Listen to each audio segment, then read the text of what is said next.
Hey guys, welcome to creepy pasta Hindi horror stories. मेरे channel को subscribe कीजिए ताकि आप हर हफ्ते दो डरावनी हॉरर स्टोरी सुन सके। सो बिना किसी टाइम वेस्ट के आज की कहानी शुरू करते हैं। आज की कहानी का नाम है no right turn on red. जब ये घटना मेरे साथ घटी तो रात के करीब करीब 1 बज रहे थे और मैं अपने नए काम से अपने घर जा रहा था। मेरा नया जॉब उतना खास नहीं था और सैलरी भी उतना अच्छा नहीं था। वो मेरे घर से काफी दूर था, बट मेरे पास उतना कोई चॉइस भी नहीं था। बस मुझे मेरा नया घर का ईएमआई तो पे करना था ना। मैं बहुत ही थक चुका था और मैं जल्द से जल्द घर जाके सोना चाहता था। वो रास्ता मेरे लिए काफी नया था। एक्चुअली वो मेरा पहला दिन ही था जब मैं उस रास्ते से घर जा रहा था। वो रास्ता बिल्कुल सुनसान था, स्ट्रीट लाइट्स नहीं थे और हल्की सी स्नोफॉल भी हो रही थी। मुझे मानो ऐसा लगा कि मैंने कहीं पर एक रॉन्ग टर्न ले लिया है और मैं खो चुका हूँ। और मेरी गाड़ी का जीपीएस भी काम नहीं कर रहा था। 1 घंटा ड्राइविंग के बाद मुझे ट्रैफिक लाइट देखा। मेरे मन को थोड़ा शांति मिली। एक ट्रैफिक लाइट पे होने का मतलब है कि हाईवे आसपास ही है। वो ट्रैफिक लाइट लाल सिग्नल दिखा रहा था और वहां पर 2 रास्ते थे, एक राइट जा रहा था और एक लेफ्ट जा रहा था। मुझे पता नहीं क्यों लगा कि राइट टर्न लेना बिल्कुल सही होगा। और रास्ते कोने में एक साइन बोर्ड था जिसमें लिखा था no right turn on red. मैंने उस पर उतना ध्यान नहीं दिया। जब वो ट्रैफिक सिग्नल का लाइट लाल से हरा हुआ तो मैं राइट की तरफ मुड़ गया। राइट टर्न लेने के बाद मैं 5 मिनट ड्राइव करता रहा। मेरी गाड़ी 100 से लेकर 120 की रफ्तार में दौड़ रही थी और तब उस रास्ते में और कोई गाड़ी भी नहीं थी।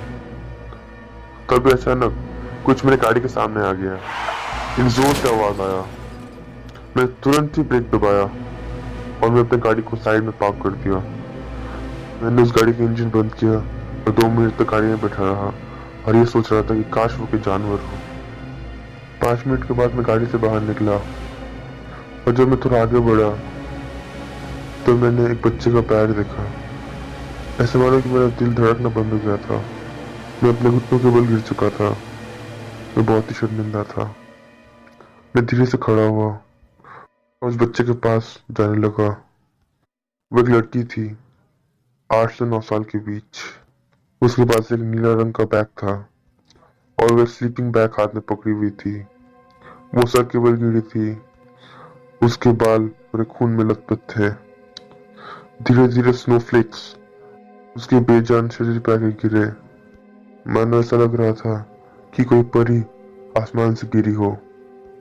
मैं अपने गाड़ी की तरफ गया, अपना फोन उठाया, पुलिस को कॉल किया। मैं पुलिस को आने का इंतजार कर रहा था। 10 मिनट बाद पुलिस आ गई, एक एम्बुलेंस के साथ। मैंने उनसे हाथ मिलाया और उनको सब कुछ बताया।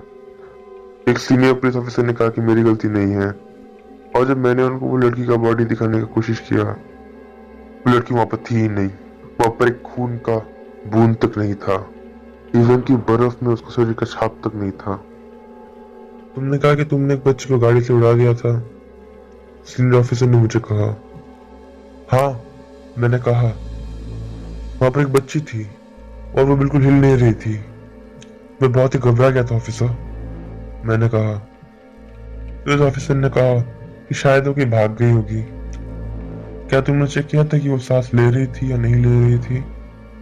मैंने कहा, हाँ नहीं, मैंने नहीं चेक किया था। वो बिल्कुल हिल नहीं रही थी और मैं बहुत ही घबरा गया था। तब मुझे ख्याल आया कि मुझे एक बार तो चेक कर लेना चाहिए था। फिर उस पुलिस ऑफिसर ने कहा कि तुम्हारा गाड़ी उतना तेज नहीं चल रहा था, हो सकता है कि उसको उतना जोर से चोट नहीं लगा होगा और वो वहां से भाग गई होगी। उन्होंने कहा कि हम लोग इस एरिया को छानबीन करेंगे, वो ज्यादा दूर भाग नहीं पाएगी। लेकिन मुझे पता था कि वो उसे ढूंढ नहीं पाएंगे क्योंकि वहां पर कोई फुटप्रिंट्स ही नहीं थे।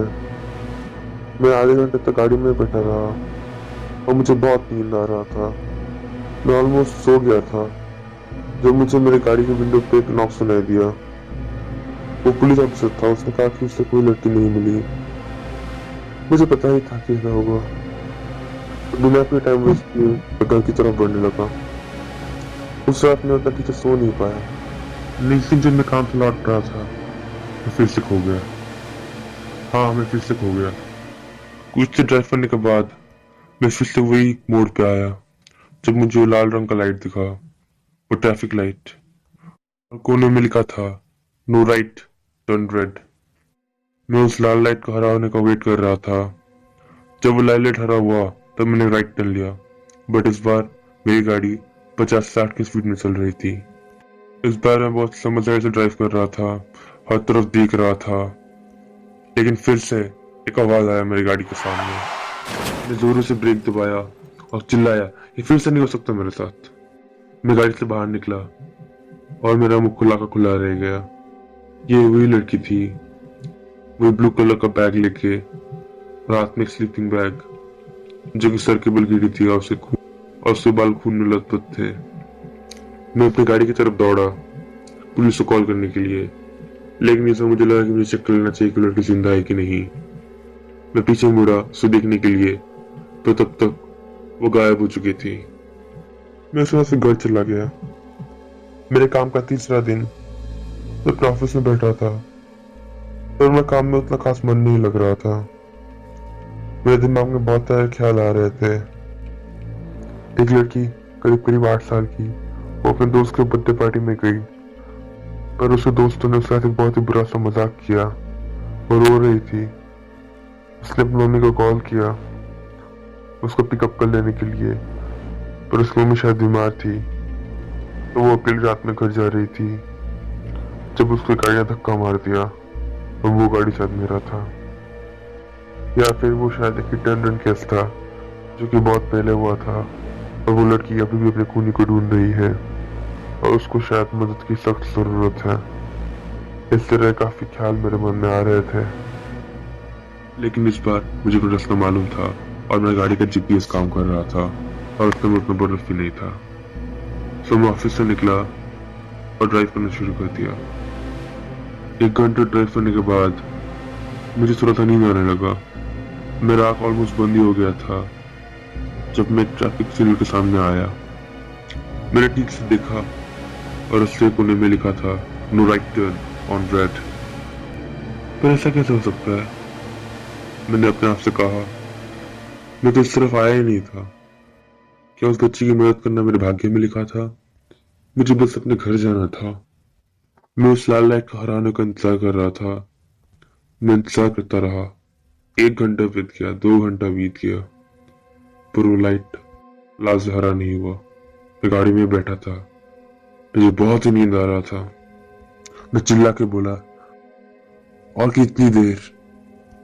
3 घंटा इंतजार करने के बाद वो लाइट लाल से हरा हो गया।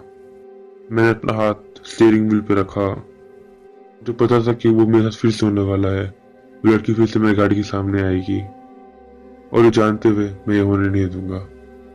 मैं गाड़ी में 10 मिनट तक बैठा रहा, फिर मैं अपने आप से कहा, आह, बहुत हुआ, और मैं लेफ्ट की तरफ मुड़ गया। हे गाइस, आई होप कि आपको स्टोरी पसंद आई होगी। अगर आई तो प्लीज मेरे चैनल सब्सक्राइब कीजिए और इस वीडियो को लाइक कीजिए, और आप शेयर करना चाहें तो शेयर कर भी सकते हैं। Thank you.